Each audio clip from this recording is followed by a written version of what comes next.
Hello everyone, welcome to SPC centre. This is Prashant Kumar. Friends, आज के इस वीडियो में मैं आप लोगों के साथ सितंबर महीने की प्रतियोगिता दर्पण की शॉर्ट नोट्स को डिस्कस करूंगा। इसके पूर्व में टीम आईएसपीसी सेंटर के द्वारा प्रत्येक महीने की मंथली वाइज प्रतियोगिता दर्पण की शॉर्ट नोट्स को अपने यूट्यूब चैनल आईएसपीसी सेंटर पर डिस्कस किया जाता है। एक सेपरेट प्लेलिस्ट बना हुआ है, प्रीवियस वीडियोज आप लोग प्रतियोगिता दर्पण के प्लेलिस्ट में जाकर उससे प्रीवियस वीडियोज को देख सकते हैं। तो आज हम लोग सितंबर महीने की प्रतियोगिता दर्पण का डिस्कशन प्रारंभ करते हैं। अगर आप लोग नए हैं तो हमारे YouTube चैनल को सब्सक्राइब कर लें और हमारे टेलीग्राम ग्रुप को ज्वाइन कर लें @ISPC सेंटर। तो आइए इसका डिस्कशन हम लोग प्रारंभ करते हैं। पहला और महत्वपूर्ण बिंदु है एनसीआर की तर्ज पर यूपी गवर्नमेंट ने यूपीएससीआर के गठन की योजना बनाई है।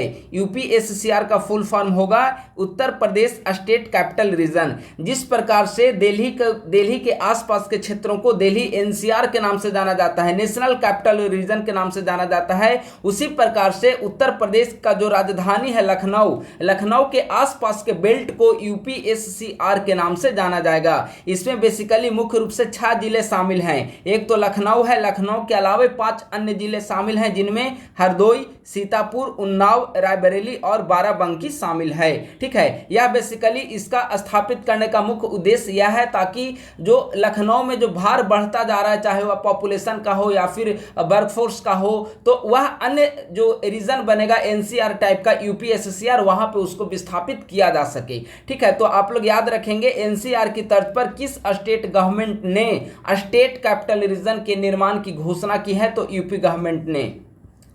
अगला है 3 नए आपराधिक कानून लागू हुए। आप सभी जानते हैं कि हाल ही में 1 जुलाई 2024 ईस्वी को केंद्र सरकार के द्वारा 3 नए आपराधिक कानून को लागू किया गया है। जो 3 नए आपराधिक कानून हैं उनमें भारतीय न्याय संहिता 2023 जो कि आईपीसी 1860 का स्थान लिया। ठीक है, तो भारतीय न्याय संहिता 2023 पहला आपराधिक कानून है। दूसरा भारतीय नागरिक सुरक्षा संहिता 2023, इसने सीआरपीसी 1973 का जो बना हुआ था उसका स्थान लिया है। और तीसरा है भारतीय साक्ष्य अधिनियम 2023, इसने भारतीय साक्ष्य अधिनियम 1872 का स्थान लिया है। तो 3 नए आपराधिक कानून का नाम आप लोग याद रखेंगे, भारतीय न्याय संहिता 2023, भारतीय नागरिक सुरक्षा संहिता 2023 और भारतीय साक्ष्य अधिनियम 2023। इससे भी ज्यादा महत्वपूर्ण है, आप लोग इसका याद रखेंगे कि किसका स्थान लिया। तो आईपीसी 1860, सीआरपीसी 1973 और इंडियन एविडेंस एक्ट भारतीय साक्ष्य अधिनियम 1872 का इसने स्थान लिया है। ठीक है, इन तीनों कानूनों को संसद के द्वारा दिसंबर 2023 ईस्वी में पारित किया गया था और राष्ट्रपति की मंजूरी मिली है 25 दिसंबर 2023 को। काफी महत्वपूर्ण है, राष्ट्रपति की मंजूरी तीनों नए आपराधिक कानूनों को लेकर कब प्रदान की गई? 25 दिसंबर 2023 को। इसे लागू करने से संबंधित अधिसूचना केंद्र सरकार के द्वारा 24 फरवरी 2024 को जारी की गई थी। यानी कि केंद्र सरकार ने 24 फरवरी 2024 ईस्वी को एक अधिसूचना के माध्यम से यह जानकारी दी थी देश को कि नए आपराधिक कानूनों को 1 जुलाई 2024 को लागू कर दिया जाएगा। ठीक है, तो राष्ट्रपति की मंजूरी मिली 25 दिसंबर 2023 और इसे लागू करने संबंधी केंद्र सरकार ने अधिसूचना जारी की है 24 फरवरी 2024 को। अब इसके कुछ महत्वपूर्ण प्रावधान को देखें। ठीक है, जिस प्रकार से बीपीएससी अपने ट्रेंड में बदलाव किया है, हो सकता है कि स्टेटमेंट से संबंधित प्रश्न इससे संबंधित पूछ लिया जाए। ठीक है, तो कुछ महत्वपूर्ण चीजों को ध्यान रखें, जैसे आईपीसी जो 1860 ईस्वी में बना था, इंडियन पेनल कोड 1860, जिसका स्थान भारतीय न्याय संहिता 2023 ने लिया। तो आईपीसी में प्रारंभ में 511 धाराएं थी, लेकिन जो नया भारतीय न्याय संहिता बना उसमें 358 धाराएं हैं। ठीक है, आईपीसी में 511 धाराएं थी, लेकिन भारतीय न्याय संहिता में 358 धाराएं हैं। उसी प्रकार से सीआरपीसी में 484 धाराएं थी, लेकिन नागरिक सुरक्षा अधिनियम में 531 धाराएं हैं और पुराने साक्ष्य अधिनियम में 167 धाराएं थी और नया जो साक्ष्य अधिनियम 2023 का है उसमें 170 धाराएं हैं। ठीक है, तो आप लोग इसे याद रखेंगे। इसके अलावा पहली बार आतंकवाद शब्द को इस नए आपराधिक कानून में डिफाइन किया गया है और इसमें एक और महत्वपूर्ण विशेषता है कि राजद्रोह के स्थान पर देशद्रोह शब्द की चर्चा की गई है। ठीक है, पहले राजद्रोह इसको लेकर काफी आलोचना भी केंद्र सरकार को झेलना पड़ा था, तो अब राजद्रोह को समाप्त करके उसके जगह पे एक नए वर्ड देशद्रोह को शामिल किया गया है। ठीक है, अब आगे मैं बढ़ूं उसके पहले एक महत्वपूर्ण सूचना आप सभी के लिए है कि टीम आईएसपीसी सेंटर के द्वारा जो भी प्रतियोगिता दर्पण का नोट्स यहां यूट्यूब चैनल पर डिस्कस किया जा रहा है उसका पीडीएफ आप सभी को ₹99 में अवेलेबल कराया जा रहा है। ₹99 के तहत जनवरी 2024 से लेकर जब तक बीपीएससी का प्रीलिम्स एग्जामिनेशन कंडक्ट नहीं हो जाता है तब तक के सभी महीनों के प्रतियोगिता दर्पण का शॉर्ट नोट्स का पीडीएफ आपको प्रोवाइड कराया जाएगा। इसके लिए आप लोग 9870564701 ये गूगल पे और फोन पे नंबर है। इस पे आप लोग ₹99 का पेमेंट करके आप इसी नंबर पे व्हाट्सएप करके स्क्रीनशॉट इसी नंबर पे आप लोग भेज दें। आपको 10-15 मिनट के अंदर आपको सारे पीडीएफ भेज दिए जाएंगे। ठीक है, तो RS99 में जनवरी 2024 से लेकर जब तक 70वीं बीपीएससी प्रीलिम्स कंडक्ट नहीं हो जाती है उस समय तक के सभी महीनों का पीडीएफ नोट्स आपको प्रोवाइड किया जाएगा। आप लोग 9870564701 प्रणय कुमार आप लोग इसे गूगल पे और फोन पे नंबर से पेमेंट करके स्क्रीनशॉट इसी नंबर पे आप लोग व्हाट्सएप कर दें, आपको नोट्स अवेलेबल करा दिया जाएगा। ठीक है, अब आइए अगले बिंदु की ओर। अगला और एक महत्वपूर्ण अपॉइंटमेंट है, राज्यसभा में सदन के नेता जेपी नड्डा को नियुक्त किया गया है। जेपी नड्डा वर्तमान समय में केंद्रीय स्वास्थ्य मंत्री भी बनाए गए हैं। ठीक है, तो जेपी नड्डा को राज्यसभा में सदन का नेता नियुक्त किया गया है। राहुल गांधी लोकसभा में विपक्ष के नेता बने और 10 वर्ष के अंतराल के पश्चात किसी विपक्ष को यह दर्जा मिला है। तो लोकसभा में विपक्ष का नेता 10 वर्षों के अंतराल के बाद किसी व्यक्ति को बनाया गया है और वे राहुल गांधी बने हैं, रायबरेली संसदीय क्षेत्र का प्रतिनिधित्व कर रहे हैं।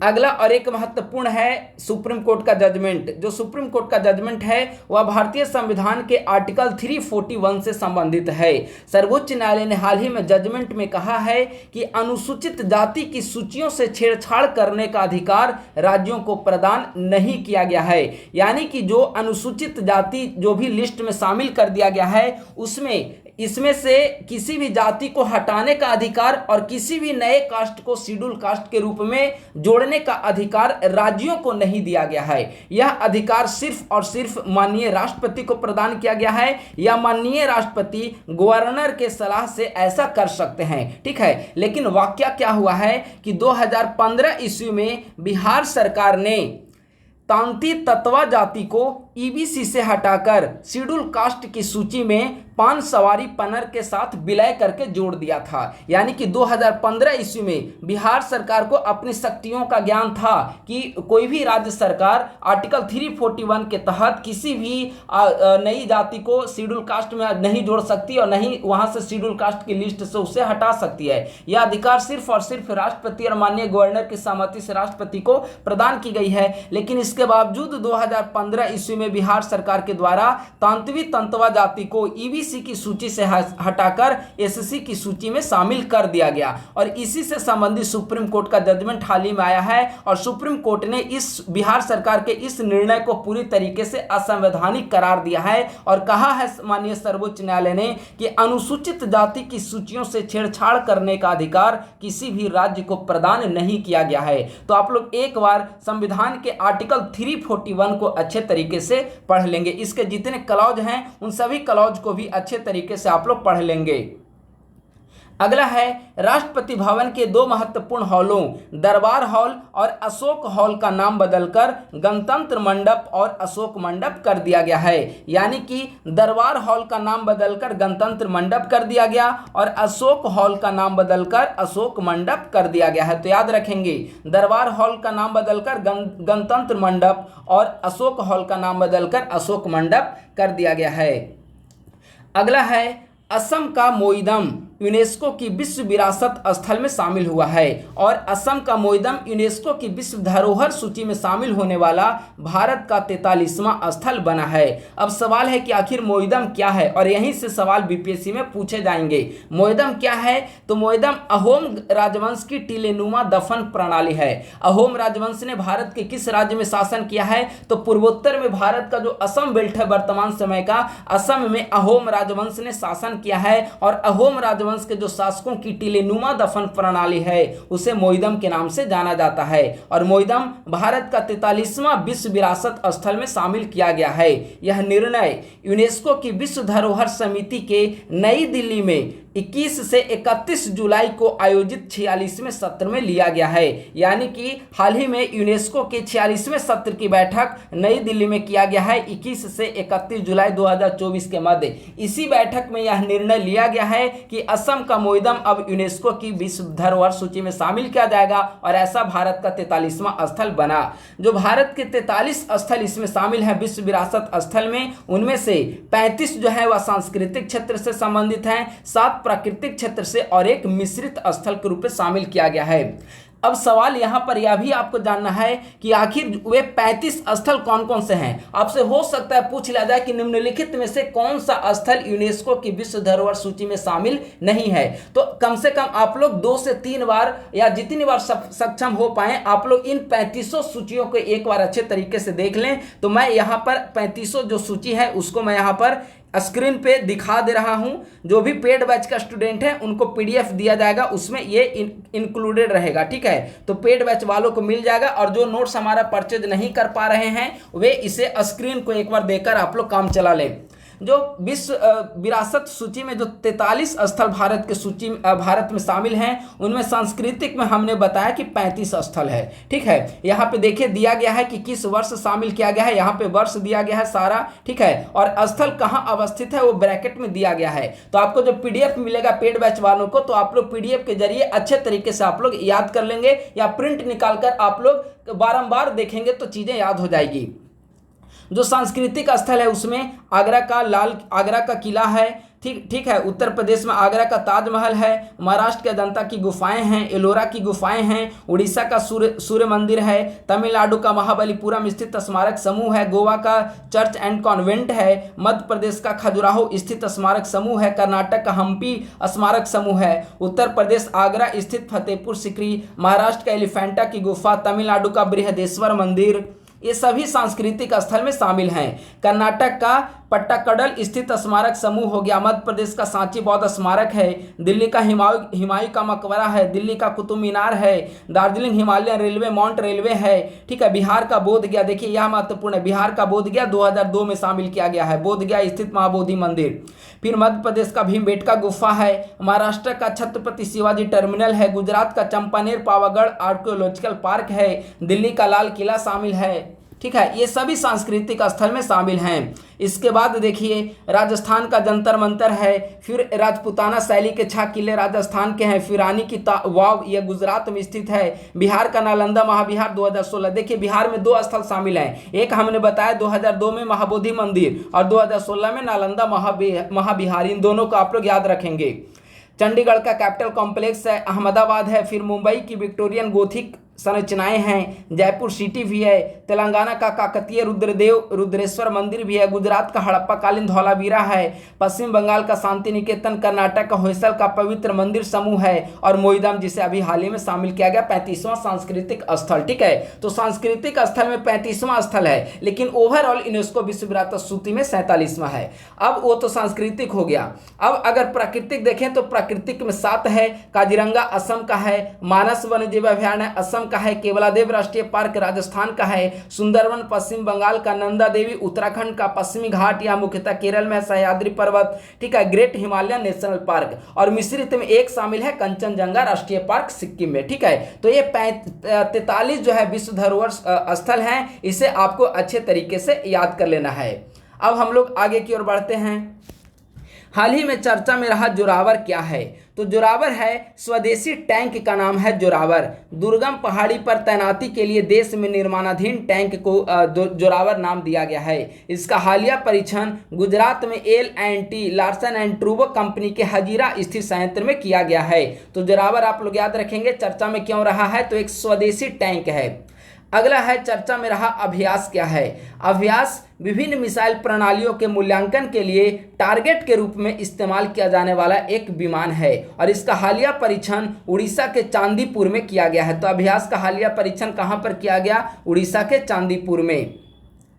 हाल ही में 17 वर्ष की सेवा के पश्चात UH-3H हेलीकॉप्टर की विदाई भारतीय नौसेना के द्वारा की गई है और यह जो विदाई समारोह है उसका आयोजन विशाखापत्तनम में किया गया है। महत्वपूर्ण है, 17 वर्षों की सेवा के पश्चात UH-3H हेलीकॉप्टर की विदाई इंडियन नेवी के द्वारा की गई और विदाई समारोह का आयोजन विशाखापत्तनम में किया गया है। अगला है ब्रिटेन में संसदीय चुनाव। हाल ही में ब्रिटेन में संसदीय चुनाव संपन्न हुए और संसदीय चुनाव परिणाम के पश्चात ब्रिटेन के नए प्रधानमंत्री कीर स्टारमर को बनाया गया है और जो नए प्रधानमंत्री हैं कीर स्टारमर वे लेबर पार्टी से संबंधित हैं। कीर स्टारमर ने ऋषि सुनक का स्थान लिया जो कि कंजरवेटिव पार्टी से संबंधित थे। ठीक है, तो ब्रिटेन के नए प्रधानमंत्री कीर स्टारमर। देखिए, ब्रिटेन में जो संसदीय चुनाव परिणाम घोषित हुए हैं उसमें एक बात आप लोग जानिए, वह जानना इसीलिए भी जरूरी है क्योंकि भारत की संसदीय व्यवस्था जो है वह ब्रिटेन की संसदीय व्यवस्था से ही प्रभावित है और दोनों जगह बहुत सारी चीजें मिलती जुलती है।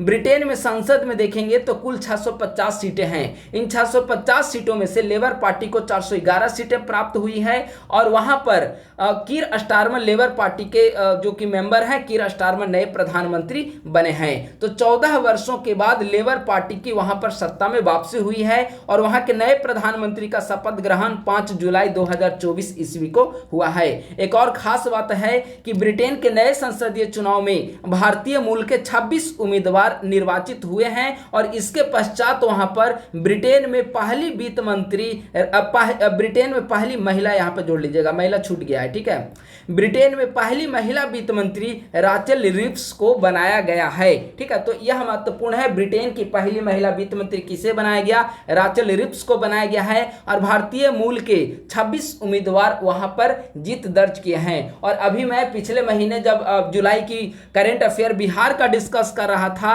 तो हमने आप सभी को बताया था कि मुजफ्फरपुर के रहने वाले एक व्यक्ति वहां पर चुनाव जीत दर्ज किए हैं। आप लोग कमेंट में बताएं कि वे कौन है जो मुजफ्फरपुर के रहने वाले हैं और ब्रिटेन के संसदीय चुनाव में हाल ही में उन्होंने जीत दर्ज की है। हमने जुलाई की बिहार करंट अफेयर में इसे डिस्कस किया था, तो आप लोग कमेंट में इसे जरूर बताएं अगर आपको याद हो तो। ठीक है, अगला है नेपाल के नए प्रधानमंत्री। तो नेपाल में अभी सत्ता परिवर्तन देखने को मिला है, गठबंधन दल जो था उसमें बदलाव आया और बदलाव के पश्चात केपी शर्मा ओली वहां के नए प्रधानमंत्री बने हैं।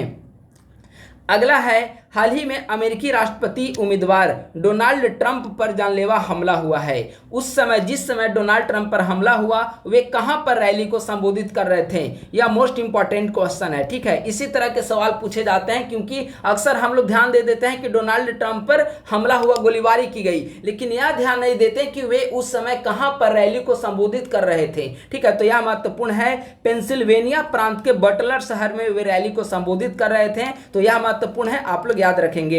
ईरान के नए राष्ट्रपति कौन बने? मसूद पेजेशकियान ईरान के नए राष्ट्रपति बने हैं।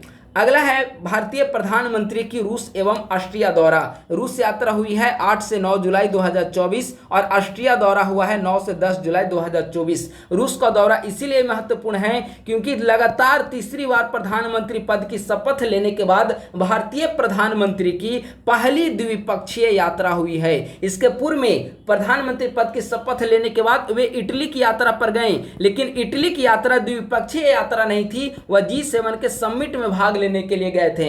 लेकिन पहली द्विपक्षीय यात्रा उनकी रशिया में हुई 8 से 9 जुलाई 2024 के बीच और इस दौरान उनको रूस के सर्वोच्च नागरिक सम्मान Order of Saint Andrew the Apostle से सम्मानित किया गया है। रूस यात्रा के दौरान रूस और भारत के बीच सहमति बनी कि 2030 ईस्वी तक हम लोग द्विपक्षीय व्यापार को 100 अरब डॉलर तक बढ़ाएंगे और इसका टारगेट रखा गया है। इसके अलावा भारत ने रूस के 2 नए शहरों कजान व येकातोरिनबर्ग में भारतीय दूतावास खोलने की घोषणा की है और 9 जुलाई को तुरंत भारतीय प्रधानमंत्री ऑस्ट्रिया के दौरा पर गए और ऑस्ट्रिया का दौरा इसलिए भारतीय प्रधानमंत्री के द्वारा किया गया क्योंकि भारत और ऑस्ट्रिया के बीच राजनयिक संबंध के 75 वर्ष पूरे हुए। यहां पर इंटरेस्टिंग बात यह है कि इंदिरा गांधी के पश्चात किसी प्रधानमंत्री की पहली यात्रा जो है वह ऑस्ट्रिया में हुई है, यानी कि इंदिरा गांधी के बाद प्रधानमंत्री ऐसे दूसरे प्रधानमंत्री बने हैं नरेंद्र मोदी जिन्होंने यहां की यात्रा की है। ठीक है, तो यह विदेश यात्रा से संबंधित है। अगला है बिम्स्टेक विदेश मंत्रियों का सम्मेलन। तो बिम्स्टेक विदेश मंत्रियों का सम्मेलन नई दिल्ली में 11 से 12 जुलाई के बीच आयोजित किया गया।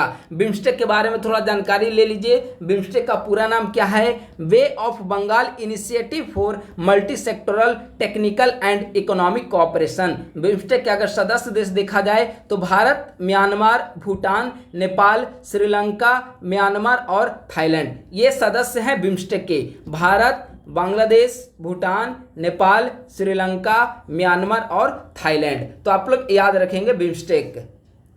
बिम्स्टेक की छठी बैठक सितंबर 2024 में बैंकॉक, थाईलैंड में प्रस्तावित है। अगला है एससीओ का 24वां शिखर सम्मेलन। एससीओ का 24वां शिखर सम्मेलन अस्ताना, कजाकिस्तान में आयोजित किया गया और भारत का प्रतिनिधित्व इसमें भारतीय विदेश मंत्री एस जयशंकर के द्वारा किया गया है। जो 24वां समिट हुआ है उसका आयोजन अस्ताना, कजाकिस्तान में किया गया है और अगला जो समिट होगा 2025 में वह चाइना में प्रस्तावित है। 24वां समिट की एक महत्वपूर्ण बात है कि इसमें एससीओ के नए 10वें मेंबर के रूप में बेलारूस को शामिल किया गया है। तो एससीओ में अभी कुल मिलाकर 10 देश शामिल हो चुके हैं।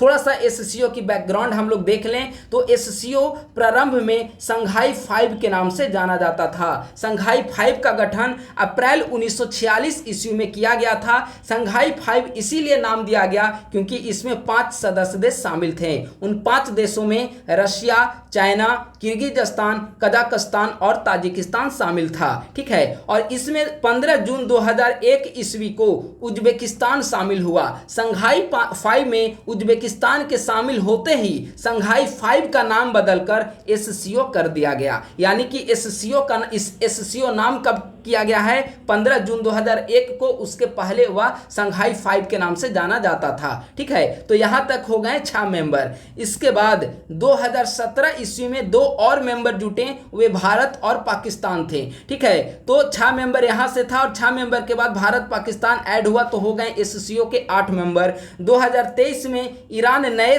मेंबर के रूप में शामिल हुआ तो 9वां मेंबर ईरान हो गया और 2024वें समिट में बेलारूस को नए सदस्य के रूप में शामिल किया गया। तो एससीओ के वर्तमान समय में सदस्य देशों की संख्या 10 है, या एससीओ का संक्षिप्त रूप में एक हमने यहां पर संक्षिप्त बैकग्राउंड बता दिया।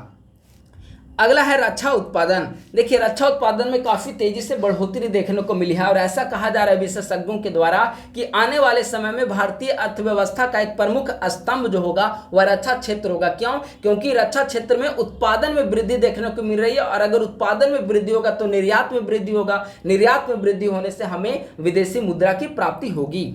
2023-24 में कुल उत्पादन जो है 1.27 लाख करोड़ रुपए का हुआ है। 2022-23 में यह 1.08 लाख करोड़ था। यानी कि 22-23 की तुलना में 23-24 में 16.7% की वृद्धि हुई है। यह तो रक्षा उत्पादन है। अगर रक्षा निर्यात को देखा जाए तो 22-23 में जहां पर 15,920 करोड़ रुपया रक्षा निर्यात हुआ था, वहीं 23-24 में यह बढ़कर 21,083 करोड़ रुपया हो गया। यानी कि 22-23 की तुलना में रक्षा निर्यात में 32.5% की वृद्धि हुई है। हाल ही में रक्षा उत्पादन विभाग के द्वारा 346 वस्तुओं की सूची जारी की गई है जिसे केवल भारतीय उद्योगों से ही खरीदा जाना है। यानी कि रक्षा उत्पादन के द्वारा 346 ऐसे वस्तुओं की सूची जारी की गई है जिसे रक्षा विभाग सिर्फ और सिर्फ भारतीय उद्योगों से ही खरीदेगा, यानी कि स्वदेशी उद्योगों से ही खरीदेगा। तो 346 वस्तुओं की सूची जारी की गई है। डेटा आप लोग याद रखेंगे।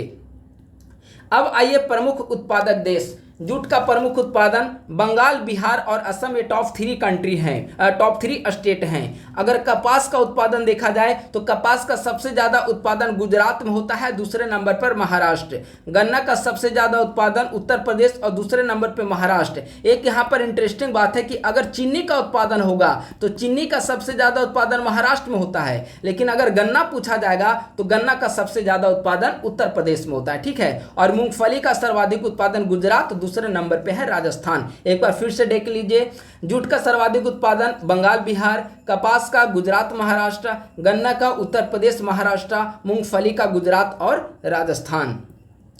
अगला है world economic outlook report 2024। World economic outlook report जो है वह प्रतिवर्ष IMF के द्वारा जारी की जाती है, अंतर्राष्ट्रीय मुद्रा संघ के द्वारा जारी की जाती, अंतर्राष्ट्रीय मुद्रा कोष के द्वारा जारी की जाती है वर्ल्ड इकोनॉमिक आउटलुक रिपोर्ट। इसमें 2024 में भारत में 7% वृद्धि दर का अनुमान दर्ज किया गया है। अगला है world population prospect report 2024। World population prospect report जो है वह यूएन के जनसंख्या विभाग के द्वारा जारी की गई है। इसके तहत 2062 में भारत की जनसंख्या उच्चतम स्तर पर होगी और 2062 में भारत की जनसंख्या जो उच्चतम स्तर पर होगी उस समय भारत की कुल आबादी 1.7 अरब होगी। इसके बाद भारत की आबादी में लगातार गिरावट हमें देखने को मिलेगा। दूसरे नंबर पे चीन और तीसरे नंबर पे पाकिस्तान के रहने की संभावना है। 2024 में वर्तमान समय में जीवन प्रत्याशा जो है वह 73.3 वर्ष है। अगला है नीति आयोग का पुनर्गठन। नीति आयोग का पुनर्गठन किया गया और पूर्णकालिक और अंशकालिक सदस्य हैं उनमें बदलाव दर्ज किया गया है अंशकालिक सदस्य में। ठीक है, नीति आयोग के अध्यक्ष वर्तमान समय में नरेंद्र मोदी हैं, उपाध्यक्ष सुमन के बेरी हैं। जो अध्यक्ष हैं वे प्रधानमंत्री ही इसके पदेन अध्यक्ष होते हैं। ठीक है, पूर्णकालिक सदस्य, नीति आयोग के पूर्णकालिक सदस्य में 4 मेंबर हैं, बीके सारस्वत, रमेश चंद्र, बीके पाल और अरविंद बिरमानी। अगला है पदेन सदस्य, इसी में बदलाव किया गया है पदेन सदस्य में। पदेन सदस्य में राजनाथ सिंह, अमित शाह, शिवराज सिंह चौहान और निर्मला सीतारमण को शामिल किया गया है। अगला है विदेश व्यापार 2024-25 की पहली तिमाही के विदेश व्यापार। देखिए 24-25 की पहली तिमाही का डेटा या इकोनॉमिक सेक्शन के लिए बीपीएससी प्रीलिम्स के लिए काफ़ी महत्वपूर्ण है। ठीक है, इस दौरान देखेंगे तो अगर वस्तुगत व्यापार देखा जाए तो वस्तु के व्यापार में निर्यात जो हुआ है कुल निर्यात 109.96 अरब डॉलर का हुआ है। वहीं वस्तुगत व्यापार 172.23 अरब डॉलर का है। अगर सेवा का व्यापार देखा जाए तो कुल निर्यात 90.37 अरब डॉलर का है और कुल आयात जो है 50.67 अरब डॉलर का हुआ है। अगला है हमेशा चर्चा में रहता है स्विफ्ट वर्ड। तो स्विफ्ट वर्ड का फुल फॉर्म क्या है? Single window interface for facilitating trade. कुछ महत्वपूर्ण नियुक्तियां हैं। भारत के नए विदेश सचिव किसे बनाया गया है? भारत के नए विदेश सचिव विक्रम मिश्री को बनाया गया है। अमेरिका में भारत के नए राजदूत कौन बने? विनय मोहन क्वात्रा अमेरिका में भारत के नए राजदूत बने हैं। पीआईबी के नए महानिदेशक धीरेन्द्र के ओझा, सीबीडीटी के नए अध्यक्ष रवि अग्रवाल, अतिरिक्त राष्ट्रीय सुरक्षा सलाहकार राजेंद्र खन्ना, एसबीआई के नए चेयरमैन सीएस शेट्टी, यूरोपीय आयोग के नए अध्यक्ष उर्सुला वॉन डेर और यूरोपीय परिषद के नए अध्यक्ष एंटोनिया कोस्टा जो कि पुर्तगाल के रहने वाले हैं। तो ये नई नियुक्तियां हैं, काफ़ी महत्वपूर्ण है। फिर से एक बार इसको देख लीजिए। भारत के नए विदेश सचिव विक्रम मिश्री, अमेरिका में भारत के नए राजदूत विनय मोहन क्वात्रा, पीआईबी के नए महानिदेशक धीरेन्द्र के ओझा, सीबीडीटी के नए अध्यक्ष रवि अग्रवाल, अतिरिक्त राष्ट्रीय सुरक्षा सलाहकार राजेंद्र खन्ना, एसबीआई के नए चेयरमैन सीएस शेट्टी, यूरोपीय आयोग के नए अध्यक्ष उर्सुला वॉन डेर लेयन और यूरोपीय परिषद के अध्यक्ष एंटोनिया कोस्टा जो कि पुर्तगाल निवासी हैं। तो ये विभिन्न नियुक्तियां हैं। अब कुछ अवार्ड को हम लोग देख लेते हैं। अवार्ड में पेन पिंटर पुरस्कार अरुंधति राय को दिया गया है। वहीं शाहरुख खान को लेकोनो फिल्म महोत्सव का कैरियर अचीवमेंट पुरस्कार प्रदान किया गया है। कुछ महत्वपूर्ण बुक्स देख लेते हैं जो प्रकाशित हुई है। उनमें महत्वपूर्ण बुक्स में the personal is political and activist memoir Aruna Roy की पुस्तक है। I have the streets a Kutti cricket story Ravichandran Ashwin की, यह काफी महत्वपूर्ण है। ये कुट्टी क्रिकेट स्टोरी रविचंद्रन अश्विन की पुस्तक है और ब्लू सिस्टर्स कोको मेलोर्स की पुस्तक है। अगला है संविधान हत्या दिवस। देखिए संविधान हत्या दिवस केंद्र सरकार के द्वारा घोषणा की गई है कि प्रति वर्ष 25 जुलाई को संविधान हत्या दिवस मनाई जाएगी। क्यों मनाई जाएगी संविधान हत्या दिवस? क्योंकि 25 जून 1975 को ही आपातकाल की घोषणा की गई थी, तो उसकी याद में 25 जून को संविधान हत्या दिवस मनाया जाएगा। भारतीय क्रिकेट टीम के नए कोच गौतम गंभीर को बनाया गया है। लिएंडर पेस और Vijay Amritraj tennis hall of fame में शामिल किए जाने वाले पहले एशियाई टेनिस स्टार बने हैं। स्पेन के मनोले मार्केजा भारत की राष्ट्रीय फुटबॉल टीम के नए मुख्य कोच नियुक्त हुए हैं। हाल ही में चर्चा में रहा चितवन राष्ट्रीय उद्यान कहाँ है? तो नेपाल में। चर्चा में रहा चितवन राष्ट्रीय उद्यान कहाँ है? नेपाल में है।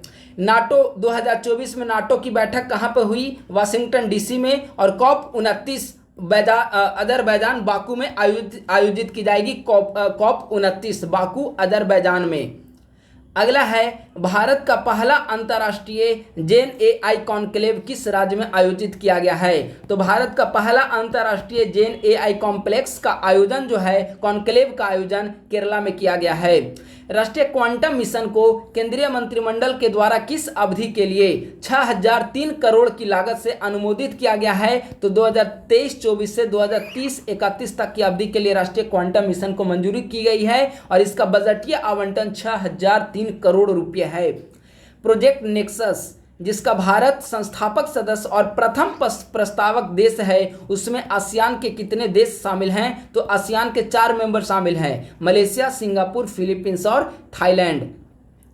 हाल ही में किस तिथि को अपसौर की स्थिति देखी गई? अपसौर का मतलब जानते हैं, जब पृथ्वी और सूर्य के बीच की दूरी अधिकतम हो। तो हाल ही में 5 जुलाई को, प्रतिवर्ष ऐसे 3 जुलाई को होती है अपसौर की स्थिति और 4 जनवरी को होती है उपसौर की स्थिति। तो इस बार अपसौर की स्थिति 5 जुलाई को देखी गई है। हाल ही में किस पहले व्यक्ति का मिर्गी के दौरे को नियंत्रित करने के लिए सफल मस्तिष्क प्रत्यारोपण किया गया है? तो ब्रिटेन के रहने वाले ओटान नेल्सन का। तो इस प्रकार से सितंबर महीने की प्रतियोगिता दर्पण की शॉर्ट नोट्स का डिस्कशन यहीं पर समाप्त हुआ। अंत में एक महत्वपूर्ण सूचना आप सभी के लिए है, अगर आप लोग हमारे यूट्यूब चैनल पर नए हैं तो यूट्यूब चैनल को आप लोग सब्सक्राइब कर लें और हमारे टेलीग्राम ग्रुप @ISPC सेंटर को आप लोग जरूर ज्वाइन कर लें, जहां पर बीपीएससी की तैयारी से संबंधित विभिन्न मटेरियल और गाइडलाइन आप सभी को निःशुल्क प्रोवाइड किए जाते हैं। महत्वपूर्ण सूचना कि प्रतियोगिता दर्पण का 70वीं बीपीएससी प्रीलिम्स के लिए जनवरी 2024 से लेकर 70वीं बीपीएससी के प्रीलिम्स कंडक्ट कराए जाने तक का प्रतियोगिता दर्पण का शॉर्ट नोट्स RS99 रुपये में टीम ISPC सेंटर के द्वारा प्रोवाइड किया जा रहा है। पीडीएफ को परचेज करने के लिए आप लोग 9870564701 ये गूगल पे और फोन पे नंबर है, इस पे आप लोग पेमेंट करके इसी नंबर पे आप लोग स्क्रीनशॉट व्हाट्सएप कर दें। यहाँ पर आपको सारे पीडीएफ प्रोवाइड करा दिए जाएंगे। आप लोग इस वीडियो को अधिक से अधिक शेयर करें ताकि अधिक संख्या में अभ्यर्थी हमारे चैनल से जुड़कर अपनी तैयारी को नई दिशा प्रदान कर सकें। तो बस आज के वीडियो में इतना ही। थैंक यू सो मच, बहुत बहुत धन्यवाद।